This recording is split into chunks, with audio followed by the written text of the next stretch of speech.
Alright everybody, welcome back to another video on the channel. Today is going to be a great video. We are going to be discussing Chassidic Niggunim, which are Hasidic tunes and songs, generally without words. That's what a Niggun is. And we're going to learn some of the inyanim behind some of the most famous Chassidic Niggunim and where they come from and what different tzaddikim said about a few things, some stories. Try to cover a few things over here. Alright, so first let's read about the Niggun, which is called the Rachמים Rabim. So this Niggun was made and composed by the tzaddik Reb Michel Zlotchover, the Zlotchover Niggun, who was a very famous Chassidic Rebbe, and he composed a lot of different songs. They're very, very deep.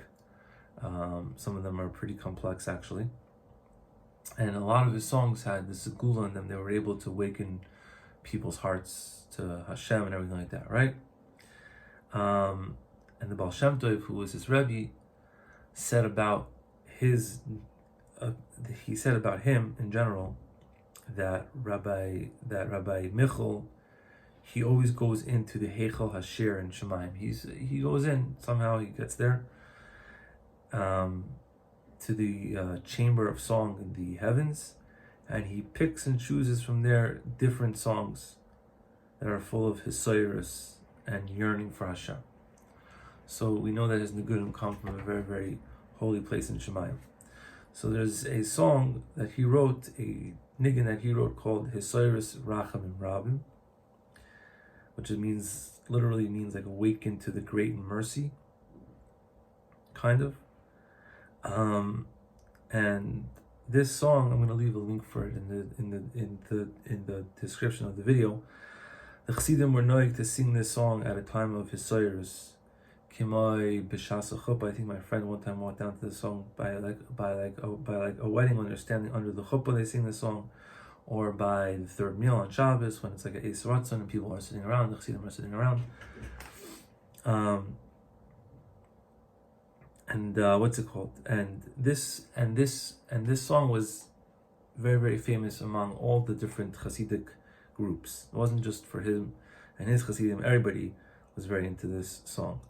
By the Rav HaKodesh, Reb Michel of Zvil, and also by the Rebbe, Rabbi Shlemka Mizvil, they would sing this Niggun, Bizmani Rachim ve'eis ratzon.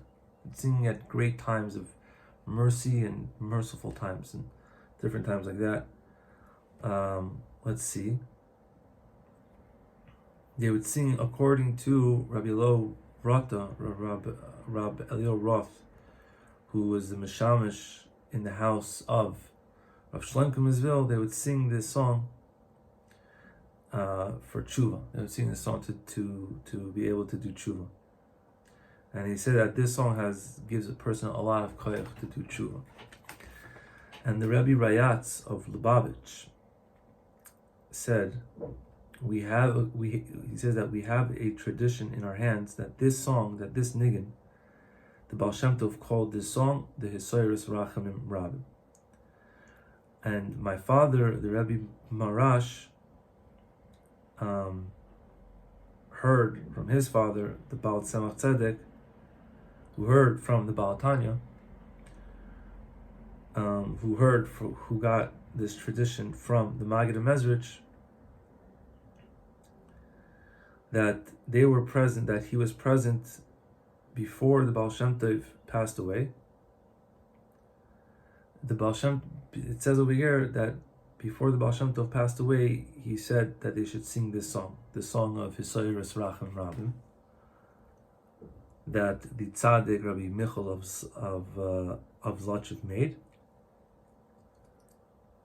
And when they finished singing, the Baal Shem Tov said, "Ani maftiach l'dor sechem," I promise for generations, right? Wherever somebody sings a song, and whenever or wherever somebody sings a song of Hisoyrus Rachim Rabim, b'chol heichel she'em tziboy ashma ki yeshnam malachim avrim yediyas b'suras l'nshamas v'tzaraf l'shir bar Rachim Rabim zarim b'alei tshuva.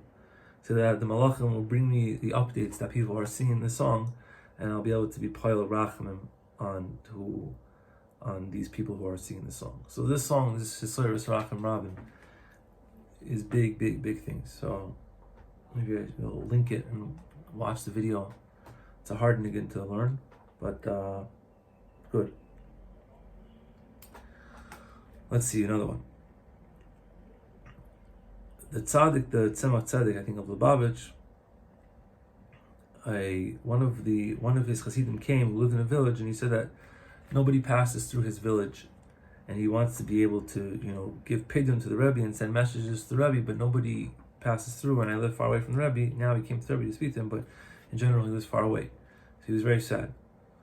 So he couldn't really be connected, So the tzemach tzedek said, right? He said most people, for a pidyon, it means money, but for the Rebbe, this is an Indian of Mesiras Nefesh. He says, you have a river, go toil in this river, and then write a pidyon, and then sing this niggun of the Admar Azaken, or probably the Arba Bavas niggun, and that'll be like your pidyon. So we see that even with singing, you could even have a pidyon nefesh by a tzaddik, which is pretty amazing. All right, another story over here. Pam achas, Rav Kadosh Rabbi Leib Soros, Zechusim Yogan Aleinu. He was deep in the middle of Russia. Somewhere in the middle of Russia, he felt that in this one city called Srinic, which was in Hungary, which is in Hungaria, I guess in Hungary or something like that, and there was this very, very high neshama there. Okay? And he saw that it would be kedai to go visit this neshama and bring him closer to whatever he needed to bring, to do some certain tikkun on it. Okay. So he felt this on Shabbos, and right away on Mike Shabbos he commanded the wagon driver, let's go, prepare the horses. We're going for a very, very far journey. And in all my videos I say, whenever the Rebbe says to bring out the horses, things are about to go down. And his Misharis knew that, his servant knew that if the Rebbe said that we're going on a faraway journey, so they're going to go with Kfitzas Haderech.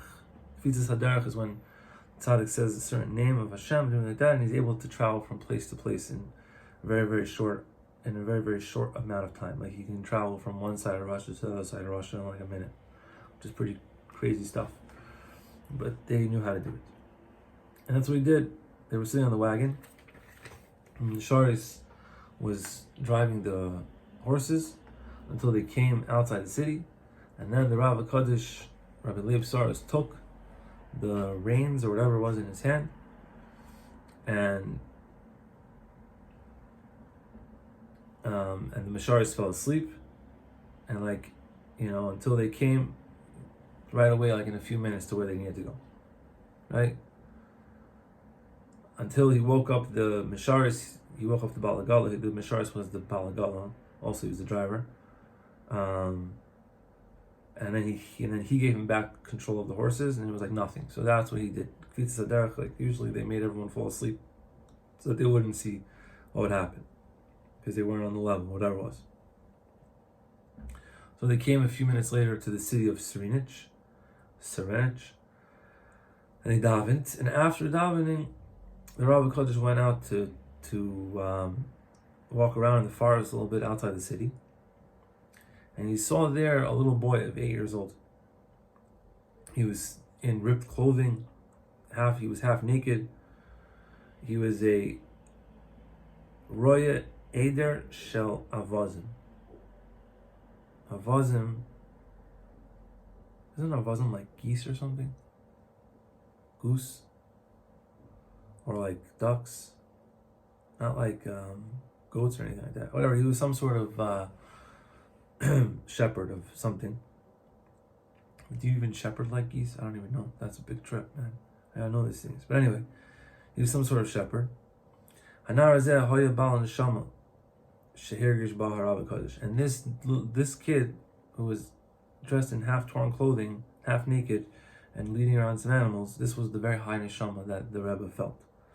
So the Rebbe came over to him, he started talking to him. And the Nar, this little kid, told the Rebbe that he was the son of a widow who was very poor, and her name was this and this. And the Rebbe went right away to his mother, and he asked the mother if she would give over his son to him to be like his servant, to take care of him, whatever. And I'll grow him up to be a big businessman and everything like that. They'll grow up in my house.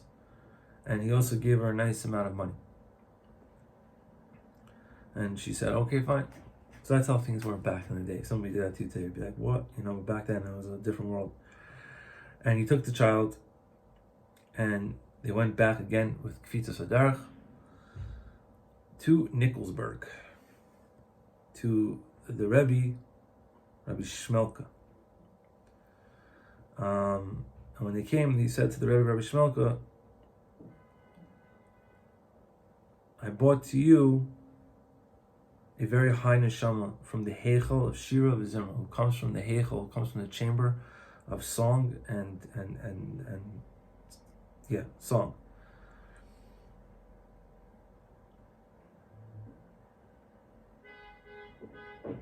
And he gave him over to Rav Shmelka to grow him so that Rav Shmelka could raise him. And this little shepherd boy grew up in the house of Rabbi Shmelka. And he would sing songs. And he would sing all these different, songs of shepherds and things like that. And he said that all the Niggunim in the world come from the Heichel HaNegina. Oh, sorry, he would sing these songs and he would put in them Kedusha also. He took a regular shepherd song, but he would make it into a very, very holy song. And they say that all the Nigunim that are in the world come from the Heichel HaNegina, from the Heichel of Shir, from the Heichel of from the chamber of song and tunes, right? And in that chamber, the songs are very, very pure. There's no tuma at all, right? Shebechal ena yadas, ba'oid shatuma ena yadas nigunim, b'shebechal ena yadas shum simcha, shehi mekor ha'atzvus. Ach al yedei chatu shel adam rishon naflu tzeisim l'shus haklipa. Right, the songs are very, very pure, but through the sin of Adam Rishon, so then some of the sparks fell into the rishus of the klipa. And the work of the tzaddik is to raise up these sparks, right, that are from the songs also. He said, even not only a regular Jewish niggun that fell down, we have to bring it back up, but even shepherd songs, even non-Jewish songs, we have to bring those back to Kedusha, because every single song comes from this heichel of Kedusha. So let's see. This, I guess, has to do with the story over here. That guys, these songs that this kid sang, Rabbi Shmelcha would bring them back into Kedusha. The mashal. What does this mean? What is this? What are we just said about the tunes coming from Shemayim, and then we have to raise them up and all these things? So what does that mean? The song Yar Yar Magadol At Shoshana Shoshana Marechoika At Elu Haya Hayar Katan Hoysa Shoshana Kroiva Oz Elu Hatziana Min Yar Yishun Yachad Oz. Okay, so that's a song. I guess that was a song back then. I never heard that song before. That song you could sing with Niggun, with the same Niggun with this lashon. Exile, exile, how big are you? Shchina, shchina, marachoika at. Elu hoisa hagos ktano hoisa shchina kroiva oz. Elu etzina hagos hinu shinu yachad oz. Hanar roya hazeh nam zimiras Yisrael hu arav hakadosh Rav Yitzchak Isaac Toiv. Hinish may be saying Reb Michel. I guess he would sing this song and then change the words around also. It was like that type of thing also. He's like, I had this tune that was like just about the forest, about a tree and a rose singing together, but he changed the words and you could change it to the tune of Golas Golas Mal Gadel At Shchina Shchina Mar Chayka At, singing it about Kedusha. That's what a lot of happens to be some of the tunes that we sing. They're old marching songs, they say, from the Polish armies and things like that. I'm not a bucky, even though I make music, but I don't do so much research on all these things, but learning about it, right? So that's the pshat. So he says, and this kid who grew up, he was the Rav HaKadosh Rabbi Yitzchak Isaac Taub, who is also known as the Rebbe of Kalev. And when the Rav HaKadosh Rab Naftali of Ropshitz heard this song, B'pam Rishon Ashira Zu Im Niggunim Atak Amar B'Shah Sharav Mikalev Mizamer Niggun, as I Nasir Rash B'Elam says, when the Rebbe of Kalev sings a Niggun, so there's a very, very big rash in the upper worlds. Messiah Mikar Racham, and a lot of mercy comes down to the world. And groups of merciful angels come to the chamber where Rabbi Levi Saros is, Behecholoi Shebimarim, in his Heichel over there. He said, thank God that you found this beautiful soul in the world to sing these songs. That is pretty crazy stuff, my friend. Not gonna lie about that. That's pretty wild.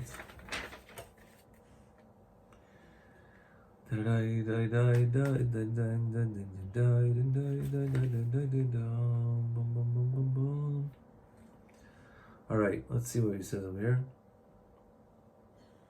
Trying to find one more little story over here, maybe this one. Let's see what he says over here. Pamachas. Somebody asked the Rav HaKadosh, the Divrei Yisrael of Mudgets. And Mudgets, we know, is very, very big into Niggunim. Some of the most Niggunim we have today in Jewish music and like that is from Mudgets or Chassidim. So he asked the Rebbe, he says, Nigina Mativa, like what is it, where does it come from? What is pshat with singing? What's pshat with tunes? And the Rav HaKadosh answered him back, and he says, singing and tunes are very great, music is very great, that it could bring a person to tshuva, it uplifts a person's soul, and it brings the hearts of the Jews to their Father in heaven.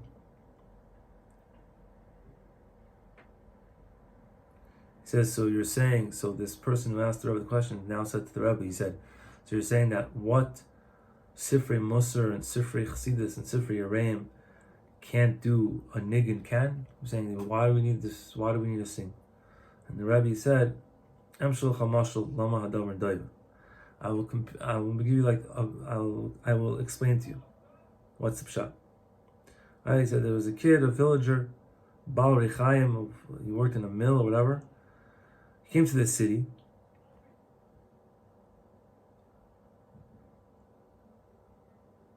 He saw inside the city. He looked inside a window and he saw a clock that had an alarm that set that somehow had an alarm, whatever it was, and it worked and it woke a person up from his sleep, right? And he went inside to this guy and he wanted to buy it.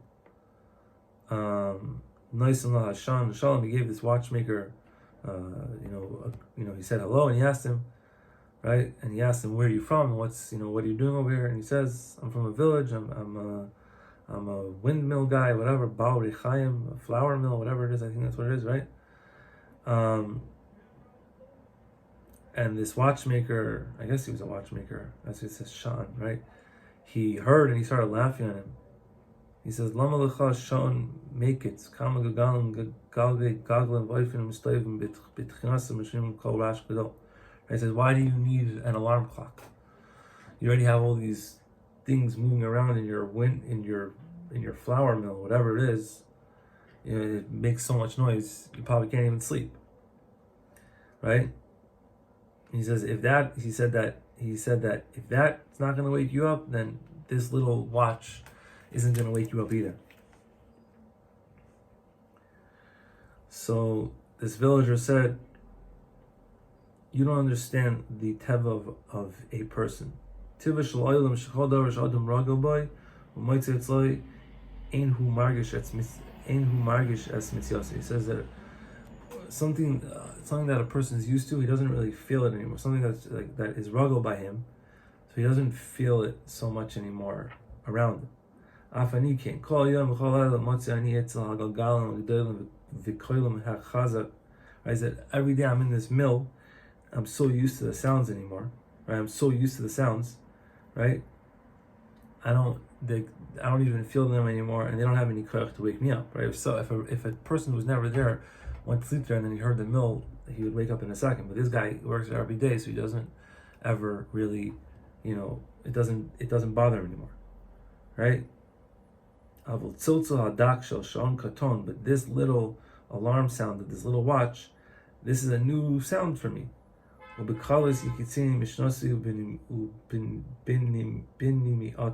He said, this can wake me up.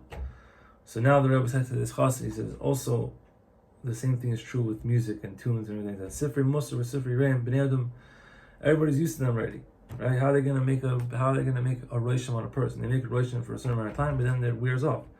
But a new song, a tune, a Hasidic Niggun, it has such koyach in it to make a rosham on a person and to wake a person up. That's actually a really good mashal. I like that a lot. So that's pretty good help. All right, so we learned about tunes. So let's listen to a lot of good tunes and a lot of songs and everything like that. I'm sure everybody listens to music. I'm sure everybody has their songs that awaken them. But anyway, I'll leave a link to a few of the tunes below in the description, and I hope everybody has a great Shabbos and a great day.